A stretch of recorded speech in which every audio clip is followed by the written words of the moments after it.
maalin kasta ariga Soomaalidu ay degto ka baxa dhalinyaro tiro badan kuwaasi oo higsanaya mustaqbalka ay haystaan ku ka wanaagsan waa sida ay aaminsan yihiin daayartaasuye iyaga oo beegsanaya wadamada reer galbeedka dadkaasi taariibayaasha ay waxay sii maraan wadamo dhowr ah iyo saxaraha ballaaran ee u dhaxeeya wadamada Suudaan iyo Liibiya hadiiba ay nasiib wanaag nolol ay kaga baxaan saxarahaasi iyo waliba magafayaasha ku dhex nool halkaasi waxa kale oo ay isku midaamiyaan badweynta Mediterranean-ka si ay u gaaraan xeebaha wadamadaasi reer Yurub dabcan dadkaasi waxa ay maraan safar aad u dheer oo xanuun badan iyaga oo higsanaya wadamadaasi ay aaminsan yihiin in barwaaqadu ay taalo daawadayaal arrimahaasi ayaa barnaamijkeena toddobaadkan ee garwaaqso uu ku saabsan yahay daawadayaal barnaamijkeena garwaaqso toddobaadkani waxa inoogu martiya dabcan qoraaga buuga baroorta orgiga ka weyn oo ka hadlaya tahriibta iyo waayaheega iyo waliba marka Yurub la gaadho waxyaabaha lagala kulmo deeqa soo majeeste waa qoraaga buuga waa gabadh da'yar oo ku dhalatay magaalada Hargeysa isla markaasina ku barbaartay waxbarashadeedii hoose dhaxana ku qaadatay isla magaaladani Hargeysa deeqa 15 sano ka hor waxa ay u dhooftay oo ay nolosheeda 15 sano ku soo qaadatay dalalka Yurub mid kamida deeqa barnaamijka waa aan ku soo dhaweynaya deeqa ku soo dhawo barnaamijka walaal aad iyo aad baad u mahadsan tahay nimco iyo TV-ga qaranka aad baan idin ku mahad celinayaa saadigu soo martay qaadeen waayahay anaguna waanu ka qaadnay waana ku mahad celinaynaa deeqay barnaamijkeenan toddobaadkan adiga ayaa dabcan aanu ku sugaynaa bal hadda inaad noo waranto buugan baroorta orgiga ka weyn waqtigii aad qortay waa maxay dareenka shakhsiga ah ee kugu dhaliyay buugan bismillaahir rahmaanir rahiim yani sababihii aan u qoray buugan iyo dareenka igu dhaliyay runtii waxa way horta damqasho aan ka damqaday dhalinyaradeena higsanaysa maxaa la riyooyin iyo mala awaalo samaysanaysa ayaa runtii igu kalifay taasoo oo riyadaasi ay ku dhammaato 90% sidii ayna rabin oo qaarkood ay ku leedaan dee saxaaraha iyo badweyntan Liibiya ku taala runtii talabaad ay igu kaliftayna waxa weeyaan saad sheegtay anigu wadanka wax ku dhashay magaalada Hargeysa ku dhashay waanan imaada 6 sano ugu dambeeyay aad baan u iman jiray dabcan waxaan deganahayna qurbahana waan joogaa nolosha halkaana waan garanayaa tanna waan garanayaa marka labadii nololood ayaa isku ka geli waayay runtii iyo dhalinyaradu taa halka ku nool yihiin iyo tan xalay ku nool yihiin yani rooyinka ay wadaan iyo taa kale ay ku nool yihiin silaca marka halka tagaan labadaas isku ka geli waayay marka wax igu kaliftay in aan ku cabiro dareenkayga inaan qoro taas runtii igu kaliftay marka ugu horeysa waayahay daawadayaal buug waa kan waa baroorta orgiga ka weyn 12 qodob oo taariibta keena ayaa ciwaan uga dhigtay intaanan gelin maxaa la magaca buugan sidoo ku yimid oo ku dhashay wala waa su'aal aad u fiican aan jecelahay dad badan inaan uga jawaabo soo weydiiyay xagga social media baroorta orgiga ka weyn horta waxa weeyaan waa oraha Soomaaliyeed oo qof kastaaba yaqaano siyaabo badan oo loo isticmaali karo runtii buugaygani kama hadlayo runtii wuxuu tahriibku yahay iyo dhibaatooyinka loo sii maray iyo waxyaalaha kama hadlayo buugaa kalena waa laga soo bandhigay YouTube kana inta badan waan ka daawanaa wuxuu tahriibku yahay balse marka ay dooni degto amba maxaa la dhalinyaradeenu ay badda ku marato TV-yada ku aragnay soo baraarugnaa marka qof kasta wuxuu isweydiiyaa maxaad dhalinyaradu ay soo tahriibaysaa marka inta badan waxaan arkaa dad ku doodaya shaqo la'aan baa jirta saan hore soo sheegayna wadankan aad baan u imaadaa waan ka warhayaa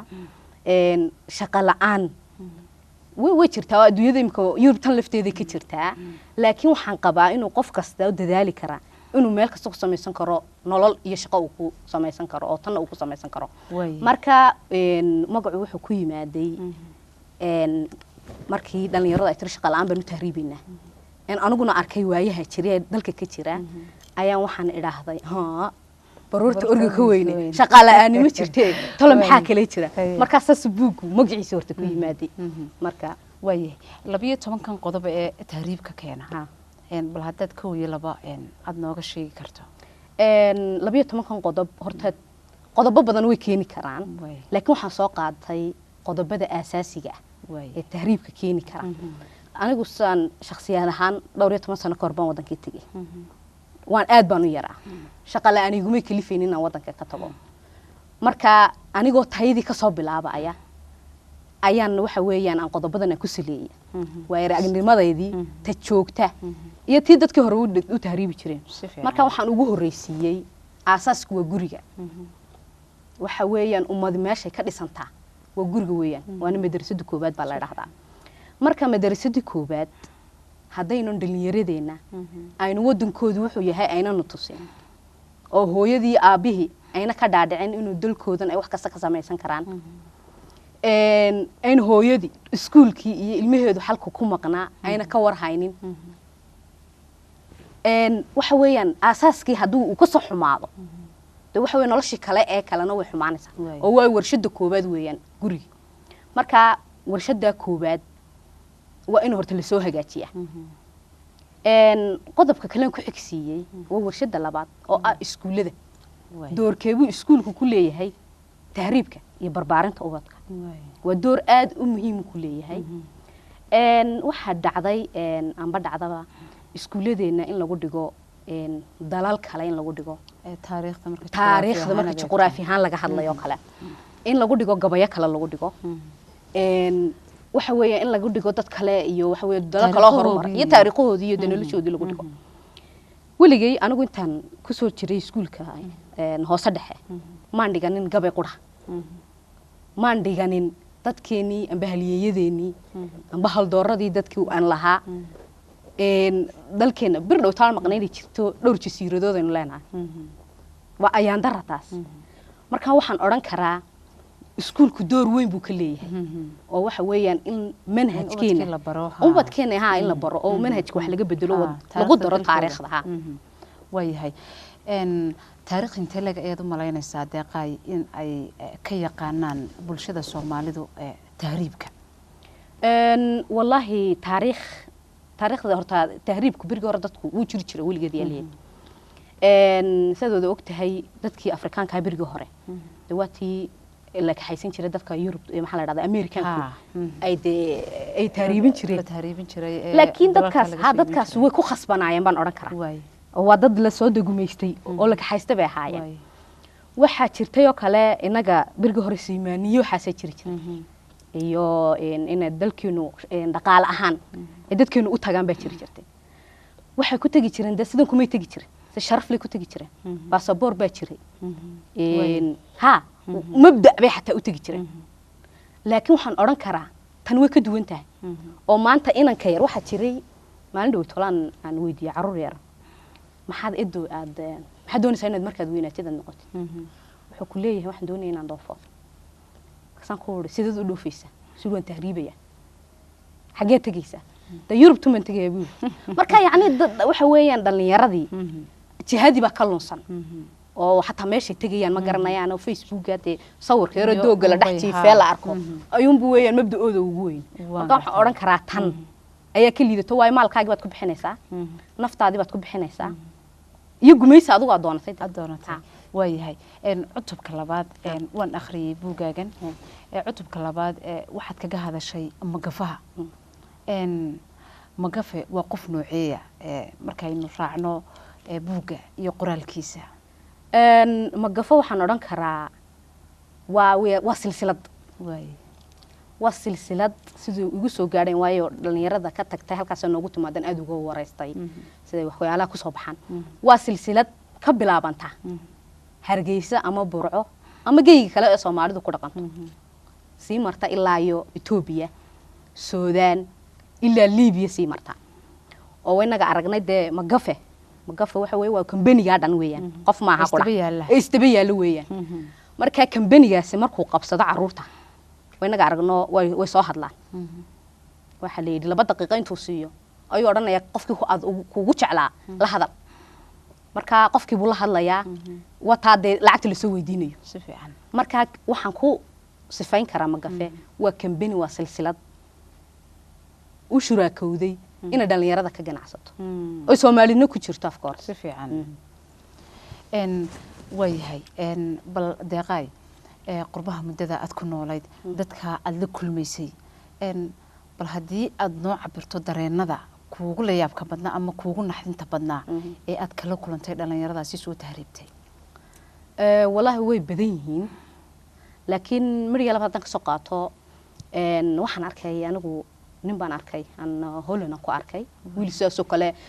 soo tahriibay oo soo galay wada dheer soo maray lacag badan ku soo bixiyay sidoo sheegay $40,000 wax ka dheer ka badan ku soo tahriibo ganacsigiisa xataa soo iibiyay ugu hayay kadib markuu Yurub imaaday waliba wax qoladii ugu wanaagsaneed buu ku jiray waa la qaabilay meel kaam la yiraahdo ayuu la geeyay marka kaamkaas waxa lagu siinayaa waa qofkii ugu wanaagsanaa la qaabilo ilaa 50 anu halkan joogay euro lagu qaataa €50 ayaa bishi ayaa dollar adigu ma 50 ku jabay meelaha u dhiganta ayaa lagu siinayaa weegi waa ninkii dhammaan ganacsiga ka soo yimid noloshiisa u madax banaa ayaa waxa weeyaan 2 qol qura la dejinaya waxa laga yaabaa in mid kale oo Afrikaan lagu keeno amba mid Carab lagu keeno halkaas sarrifta ku qaybsanaysa marka ninka wuxuu sheegay inuu process-ka soo maray uu kaamka $50 lagu soo siin jiray kadib markii la qabilay sharcigii la siiyay ayaa guriga la siiyay gurigii wax laga siiyay meel yar tuulo ah una afkeeda garanahayn ayaa laga siiyay wuxuu yiri ninkii qolya fadhi baa la siiyay waa nin Soomaaliyeed sida wax loo kariyo ma yaqaan sida wax loo masaxo ma yaqaan wuxuu yiri meeshii waa mushkilad kale oo la barto marka halka la tago waan dhex fadhiistay guriga afartii gidaar taasaan u eega wuxuu ninkii markuu ku noolaa muddo 2 sano ah ka daranka waxa loo diray luuqadii baa loo diray luuqadana baataaja baa laga soo bilaabaya marka waxa dhacday wuxuu yiraahday luuqada dal kastaaba uu leeyahay marka luuqadii markuu tagay nin weyn oo islaha waa soo shaqo tagtay ayaa laga soo bilaabaya ABCD laga soo bilaabay kadib wuxuu yidhaahday markaan muddo 2 sano ku jiray oo wuxuu yidhi gurigiina waxaan u bixiyay jeel aan kolla iska furaayo kolla isku xidhaayo ayo wuxuu waan fikraa wuxuu yidhi dhinacyadan ka eega ma meeshaas mid ku jiraysa marka sharci yar oo aan ka weynahayn baa la isasiiyaa oo 5 sano waan qaaday buu sharcigi yaraa gaaladii baan u geeyay wuxuu yidhi iga hooya igu celiyo wadankayga oo waxa uu dalbaday in Afrikadii uu ka celiyo halkayga nin wanaagsan buu ahaa isagu yahay halkayga igu celiyo buu yidhi ninkii waa la soo qaaday xamar baa laga soo dejiyay ilaa halkan buu gaari soo raacay marka lacagtii tahriib dambu dib soo galay lacagtii uu ku soo bixiyay ma jirto way ku daysay noloshii uu soo socdayna way ku daysay nolol cusub inuu halkan ka bilaabo ayuu noqday waa yaabkiisa ka dhacday meesha way qayb kale oo kamid ah buugaaga waxaad kaga hadashay oo waalidka doorka uu ku leeyahay nolosha ubadkiisa iyo barbaarinta taa maxaad ka tiray waalidku waxa weeyaan waa meeshii ugu horeyso waa dugsigu ugu horeeyay aan soo sheegay inaga de maadaama uu nahay umad markii horena dagaal aafiyay intii dambana isa soo dhisaysay waxa jira faamiliyo badan oo ku dhisan maxaa la raadayay de dadka dibadahooda oo dadka dibadda ku maqan oo wax soo dira income biilashaha marka generationkii amba inaga leeyahay amba kuwii inaga yareera de kuwaasay ku soo koreen inta badan marka waxa dhacday ilmihii horta inay ku duubantaba eedadaaba biilkii noo soo diraysa iyo adeerkaaba biilkii noo soo diraya iyo uu ilmu marka ugu horeeyba halka uu ka bilaabo tahriibka uu dhaahdo show meeshan laga shaqaysan karee halkaas un bay nimcadu taala marka horta waalidka waxaan ka oran lahaa 10 sano wadankeenu sidoo ahaa ma aha 10 sano ka horna sida ay ahayd Yurub ma aha oo maanta waxa jira waxaan haysanaa internetka baan haysanaa oo waxaan haysanaa telefoonada baan haysanaa wax kasta oo la soconaa wax ka dhacaya marka waxaan oran lahaa ubadkiina ku barbaariya inuu halkan wax ku noqon karo wax kasta uu doonayo uu ka heli karo uu shaqo ka abuuran karo wax kasta ka noqon karo gudahaan baynu nolosha ku samaysan karo nolol aad u qurux badan oo doogan iyo quruxdan ee dalkan iyo daarahan dhaadheerna inuu isaga iyo qeyrkii ay samaysan karaan oo inuu yar la mid uu samaystay taasaan ku oran lahaa way deeqay waxa runtii aan buuga markaan akhriyay iga soo horbaxday sheeko aad u xiiso badan oo runtii anu aan aad ugu qoslay kana garaabay xaaladda maaragtay ay sheekadaas ka hadlaysay ama sawirka aad ka bixinaysay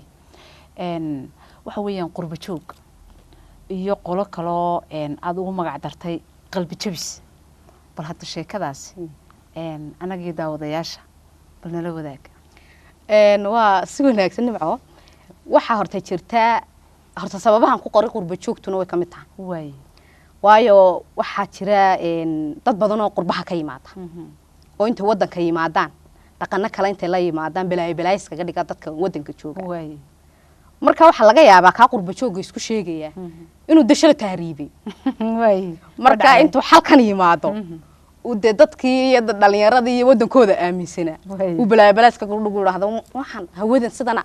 waan ku xanuunsaday caloosha xanuuntay hada shalay tolu tagay 5 sano ka hor dadka ugu badan marka waanan arkay runtii way la kulantay oo intaan wadan ku soo noqonay marka qolooyinkan ka dhex galay sheekadaas sheegaya inay dalka ama board iyo fara badan iyo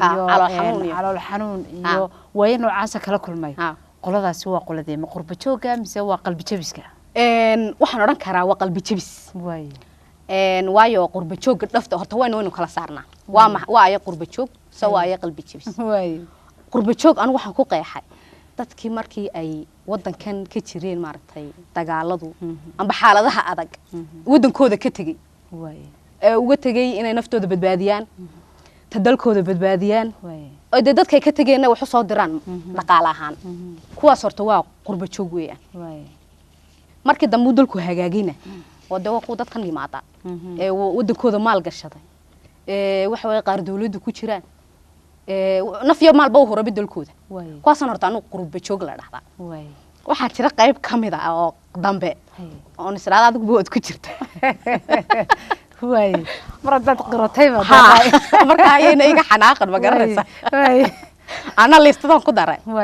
marka qaybta waxa la dhaxdaa qalbi jibs baa la dhaxdaa waa dadkii ka tagay maaragtay markii iskuulada dhiganaya iyagoo shaqooyin haysta bilaa sabab wadanka uga tagay oo dareemka ay daaraha dhaadhay ayna jirin uga tagay kuwaas waxaan ku magacaabay qalbi jabis shuurado badanna way leeyihiin waa inuu qofku dhowr iyo 10 sano ugu dambeeyay tago ya waa inuu wax way bilaa sabab wadankiisa uga tagay ya tiyoona dagaal eriyeen iyo dagaal ay gaaji eriyeen waxbarasho la'aan eriyahaynin inuu wadankiisa ka tagay marka kuwaasi waxa weey qalbi jabisna waxaan ugu daray iskamaan oran magaca ilmihii sidaas ahaa halkan wax lagu bariyay jaamacadda ka soo baxay shaqada ku haystay markuu halka taga sida ninkii imkaan kaaga sheekeynay ayaa laba gidaar la soo dhex fadhiisinaya waxa laga yaabaa biilka yar oo in yar caydha inta loo qoro ayaa $200 ba u soo xadhaysa 200 ma islaantu guriga ka soo iibiyo u diray mise naftiisu u cunay islaantan halkan bay leedahay inakaygi baa maqano wax soo dir ha isna halkan ku warwarsan yahay ma garanaysaa marka waxa ku dhacay qalbi jab weyn xagga hooyadii iyo xagiisana iyo xagga maxaa la dhahdaa naftiisa wuxuu ka fikirayaa dadkii uu ka soo dhoofay iyo hantidii lagu soo bixiyay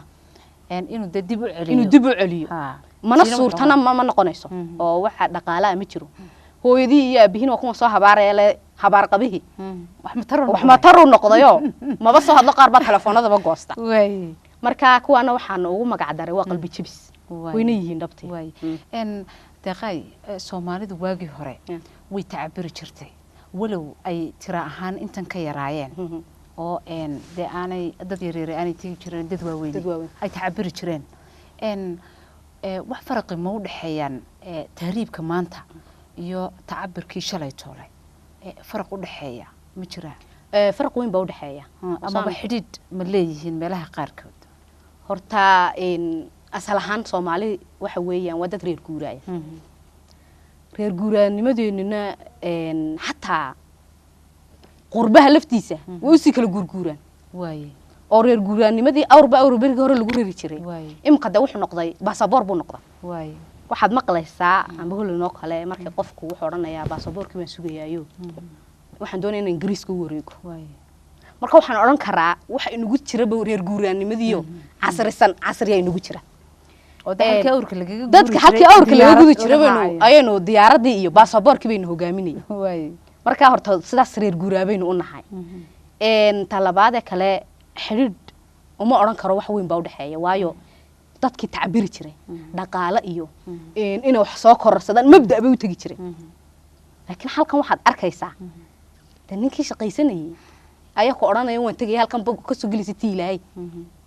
oo bila mabda u tahriibaya marka dadkii hore wax dad mabda loo halkay u socdaan garanaya xilligay maqnaanayaan garanaya xilligay soo noqonayaan reerkooda wax ku soo tarayaan garanaya qorshe la bay haayaan laakiin dadkan qorshe ma laha halkan isagoo iskuulka ku jira amba shaqadiisa ku jira la kaxaynaya ninka magafa la dhacdo ayaa kambanigiisa ku daray oran iblash baan ku sii kaxaynaya marka meel la joogana de lacagta laga soo shubaya marka dad mabda leh oo wuxuu tahriibayo ma aha kuwan deeqay in badan waxa aanu maqalnaa de aniga iyo bulshada kale ee dalka joogtaba in ay dadku calaacalaan marka ay Yurub tagaan iyo deeqaaradaha maxaan idhaahdaa akhtarka calaacalkaas oo ah talawaya dib noo celiya wadankayaga nagu celiya Soomaalidu waxay mahmaahba jirtaa ay tiraahdo magaalo qayrka u cay adiguna ka qaraabo marka taa miyaan la oran karin waxay ku sifowday mahmaahdaasi wallahi wasada sheegtay dad badan baa igu raada deeqay buugana soo qortay waa khalado de magaalada ka yimid waana joogtaa maxaa noogu caayaysaa baa la yiraahdaa mugti oo runta taasi anay bay haysataa bay markay haysataa balse markaynu adduunyada horumarnay aynu eegno qofku markuu xaalad soo maro adag ya amba ha ahaato inuu cudur uu ku soo dhacay amba de siyaabo kale uu adag u soo maray waxu sameeyaan qoraal bay sameeyaan amba xusuus reeb bay sameeyaan amba maxaa la dhahdaa sida documentary bay sameeyaan waxay dadkii kale ee xaaladda mari lahaa ay uga digilayeen wax uga baran lahaayeen ay uga joogsami lahaayeen marka waxaan oran karaa horta dadkeenu waxa weeyaan arinta ma fahansana waxaan ku oranayaan de uu noocaayay wasaad sheegtay maamaadaas ku sheeg ayaad ku sheegtay ba marka runtii inaynu arinta aynu wax ka bedelo maadaama aynu nahay marka generation cusub ay socdaan oo le waxbaan soo baranay oo casriga la socda inay bal xaaladda wax ka bedelaano ay adduunka la socdaan oo waxa weeyaan halkii ay kaga khasaarin lahayn 10 sano ana 12 sano ay ka soo khasaaray way 12 kaasna halkay ka khasaarin lahaayeen bal in dadka ka horeeyay bal ay dhageystaan waanadooda way ya oo halkii waxay wax ka faa'iideyaan ka qaataan da wixii kalena la isla eego la isla doodo oo doodi timaado buugaygan kuma lihi tahriibka oo dhan buu joojin karaa laakiin waxaan u qoray waa inaynu ay dal doodi timaado inuu arintan aynu furno aynu open ka dhigno waa wacyigelin weeyaan haddana waxaad moodaa marba marka ka dambaysa inay tahriibtii sii badanayso deeqay waxaa kaloo buugaagan ku yaala tuducyo tilmaamaya wadaniyadda waxyaabaha wadani la'aanta keenaya wadaniyad la'aanta keenaya bal haddii aad noo faahfaahiso annaga iyo bulshada maxaa ka mid a waxyaabahaasi iyo sidee dadku ama mujtamacu ay u noqdaan wadaniyiin horta waxyaalaha ugu waaweyn marka xagga dhalinyarada laga hadlayo waxa keenaya waa manhajka waa manhajkan in dal waxa weey manhajka dalkan laga isticmaalaan baa iskuulada laga bixiyo lagu daro xiisad wadaniyada ka hadlaysa ilaa iyo dugsiga sare lagu daro oo waxa weeyaan halka ay taariikhaha kale iyo dhulalka kale oo dhalinyaradeenna laga buuxinayo in afkeena iyo waxa weeye dhaqankeena iyo dhulkeena dhalinyarada la baro ta kale oo iyaduna ka soo horeysa waxa weeyaan guriga laftiisa hooyadii ama aabihii waa inuu waxa weeyaan ku bilaababa halku ka bilaabi lahaa in hebel baa 25 awow u tirin lahaa inuu baro wadankiisa uu ka daayo waxa weey abtirsiintan badan taas waxaad ku dhalatay Hargeysa ya uu sida uga sheekeeyo uu gobolada loo dalxiis geeyo oo waxa weeyaan de gurigii horta laga bilaabay iskuulkii lagu xigsiiyo mujtamaci imika misaloo kale qolooyinka ganacsadada waxaan arkay dad badan oo fooqida dheer dhisanaya fooq dheer oo la dhisayo qurux badan oo 2 mitir ka horeeyay waxa weeyaan qashin meeran u yahay aan wada haysan runtii taa wadaniyad la'aan baan aqaana waxa weeyaan qofka muwaadinka waa inuu dhulkiisa u dhistaa oo kii fooq dhisanaya kii dukaan dhisanaya bal inta ugu horeysa 5 mitir ugu horeysa uu dhagax dhiga waxa weeyaan uu ka dhiga meel sibiro uu ka dhiga uu qashinka ka ururiya wadaniyadu waa waxyaalo fudfudud weeyaan markaas wuxuu ka bilaamayaa waa environmentiga amba maxal deegaanka ayuu ka bilaamayaa oo maxal iskuuladii oo gurigii oo dadkeena siyaasiyiinta amba hogaamiyintu waxa weeye galaftoodina role model sidoo kale iyo midiyuhu inuu kaalin ka qaataan ay ka qaato programo nooca ama wadaniyada ka hadlaya inay dadkii u soo baahiyaan waa very wax aad buu muhiim tahay waxa weeye midiyuhuna marka qoladiina midiyuhuna inaad aad iyo aad ilaahay nuga astay insha Allah taala oo iska xirsaari doona bal inaan wax ka bedelno programmadeena ama ku soo darno programmada laftoodaba wadaniyada oo waxa weeyaan wada maxaa la dhahdaa gobolada oo kala tagtaan jasiiradaha aan idin sheegayo kale dadaan maqbal waxa jira waligoodba maqal baa jira waxa jira programo aanu jasiiradaha oo dhan ka soo duubnay uu dalku leeyahay sax dabcan wala baahiyay mar labaadna waa lagu soo celin doonaa insha Allah sida adiga laftarkaagu daawato aniguba halkaasan ka daawaday waan filaya marka saas oo kale bay u gaaraysa si wanaagsan haddii aan soo noqdo deeqay dhanka qoraalka iyo buugaagan buugan ma kii kuugu horeeyay aad qortayba horta nimcay aad baan horta qoraalka u jecelahay oo 24 saacadood xun baan qori jiray amba nooti xun baan qori jiray laakiin buug ahaan waa kii ugu horeeyay insha Allah waxaan jecelahay inuu noqon kii ugu dambeeyay waxa ka sii wado hadii la kaligo waayahay waxa tay markaa qoraa raad barada oo bahda qalin qoraalka hadda ku soo biirtay buugaya ka caawiyay tafatirkiisa dabcan ma hawl yara buug dad badan oo ama ka aqoon badan ka xagga qoraalka kaaga soo horeeyay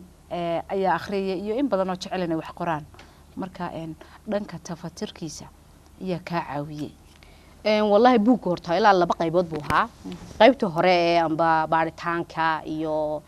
habeentiisa iyo maxaa la formattingkiisa iyo sameyntiisa waxyaalaha aan lahaa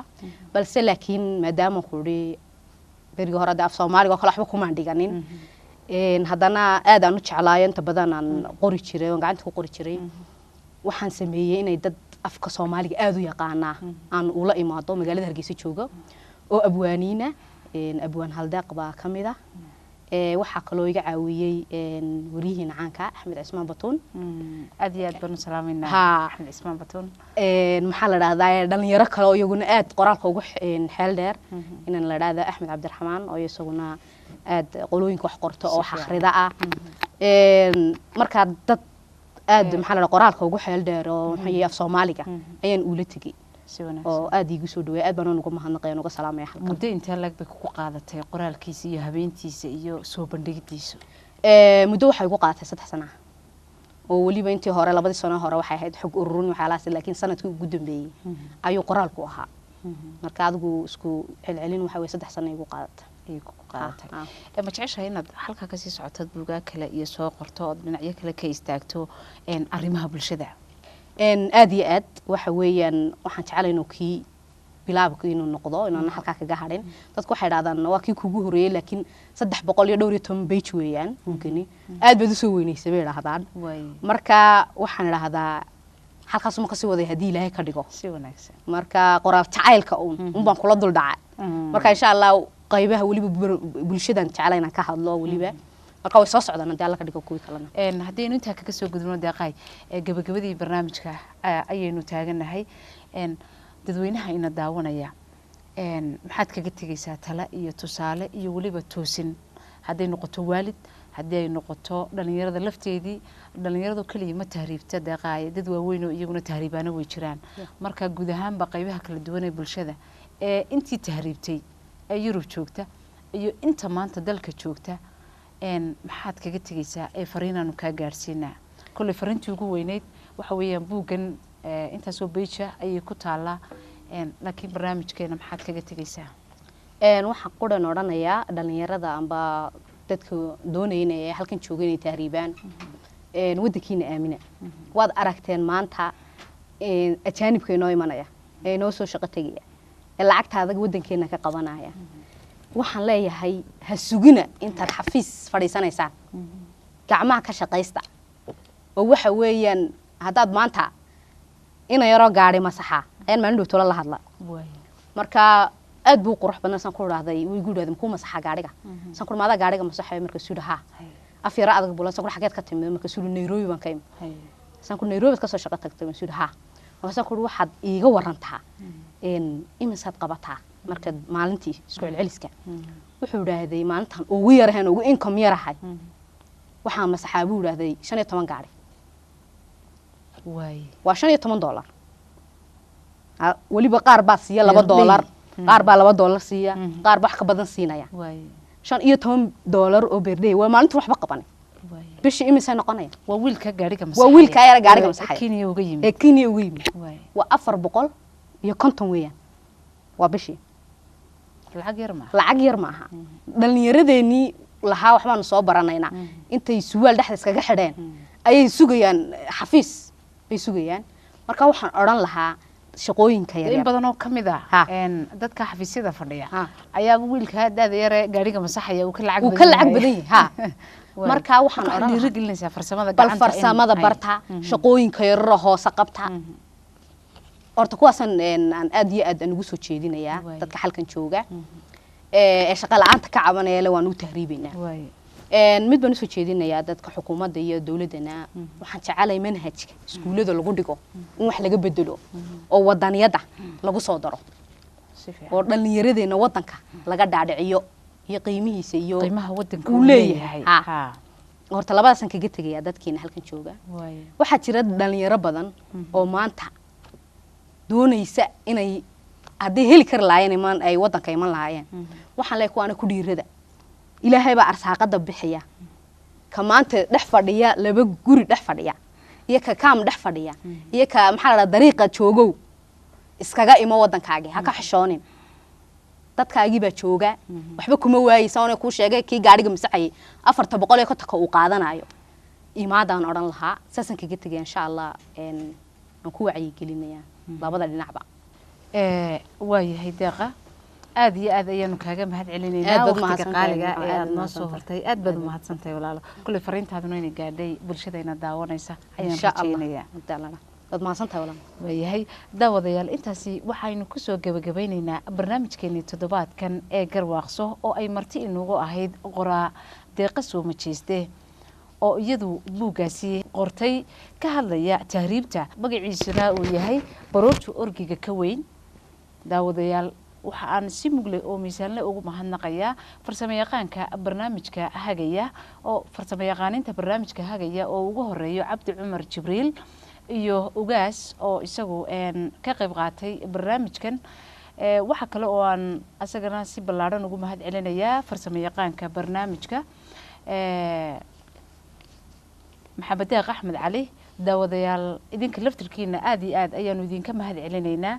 waqtiga qaaliga ah ee aadna siiseen iyo sida quruxda badan ee aad la socoteen barnaamijkeena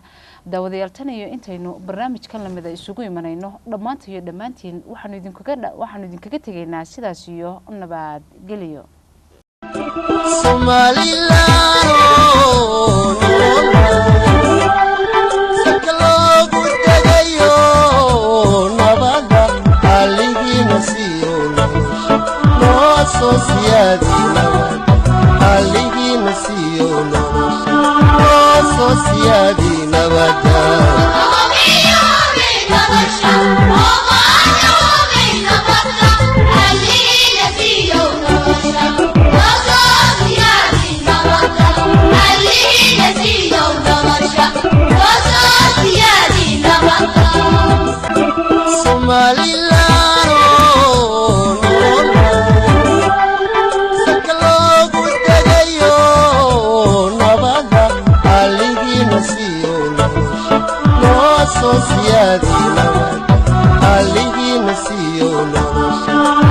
Sociedade na verdade.